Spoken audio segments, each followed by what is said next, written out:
নমস্কাৰ আন্তৰিক স্বাগতম জনাইছোঁ এডুকেয়াৰ জিকেলৈ অসম চৰকাৰৰ 1 লাখ যি নিযুক্তি সেই নিযুক্তি প্ৰক্ৰিয়া অফিচিয়েলি কেতিয়া আৰম্ভ হ'ব এই কথা আজি অসমৰ শিক্ষামন্ত্ৰী মাননীয় ৰণোজ পেগু ডাঙৰীয়াই অফিচিয়েলি জনাইছে সো এইটো ভিডিঅ'ত আমি সেই বিষয়ে আলোচনা কৰিম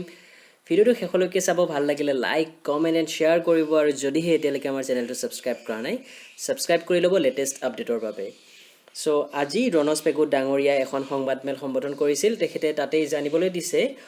এই মাহৰে আগষ্টৰ 20 তাৰিখে অৰ্থাৎ আৰু 3 দিন পিছতেই আৰম্ভ হ'ব 1 লাখ নিযুক্তিৰ অফিচিয়েল প্ৰক্ৰিয়া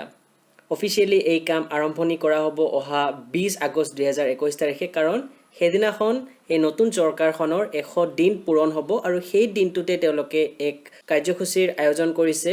শ্ৰীমন্ত শংকৰদেৱ কলাক্ষেত্ৰত কিছু কাৰ্যসূচী থাকিব তাতে অফিচিয়েলি এনাউন্স কৰা হ'ব যে আজিৰে পৰা এই 1 লাখ নিযুক্তি প্ৰক্ৰিয়া আৰম্ভ হ'ল হয়তো হিদিনা বা তাৰ পিছেই 2 দিন পিছতে হয়তো বিজ্ঞাপনো প্ৰকাশ পাব পাৰে খুব সম্ভাৱনা আছে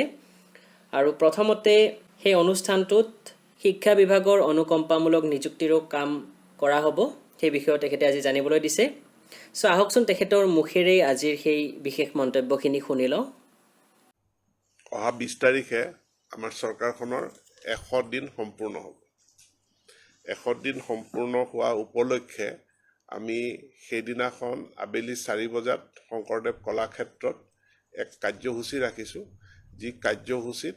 আমাৰ নিযুক্তি প্ৰক্ৰিয়া বিতৰণৰ এই 1 লাখ যি নিযুক্তি প্ৰক্ৰিয়া আছে এইটো প্ৰক্ৰিয়াটো আৰম্ভ হ'ব আৰু ইয়াত প্ৰথমতে আমি উচ্চ শিক্ষাৰ অধীনত 113 গৰাকী সহকাৰী অধ্যাপকৰ নিযুক্তি পত্ৰ আমি সেইদিনাখন বিতৰণ কৰিম আৰু আমাৰ কম্পেশ্যনেট অনুকম্পামূলক নিযুক্তি শিক্ষা বিভাগৰ অধীনত প্ৰায় 427 গৰাকী অনুকম্পামূলক নিযুক্তি শিক্ষক লগতে চতুৰ্থ শ্ৰেণী তৃতীয় শ্ৰেণীৰ কৰ্মচাৰীৰ নিযুক্তি প্ৰক্ৰিয়াও সেইদিনাখনে আৰম্ভ শিক্ষক 427 সৰ্বমুঠ 547 গৰাকী সো এইখিনি আছিল আজিৰ ভিডিঅ'টো ভাল পালে লাইক কমেন্ট আৰু শ্বেয়াৰ কৰিব আৰু যদিহে এতিয়ালৈকে আমাৰ চেনেলটো সাবস্ক্ৰাইব কৰা নাই সাবস্ক্ৰাইব কৰি ল'ব ভিডিঅ'টো ইমানতে শেষ কৰিছোঁ ধন্যবাদ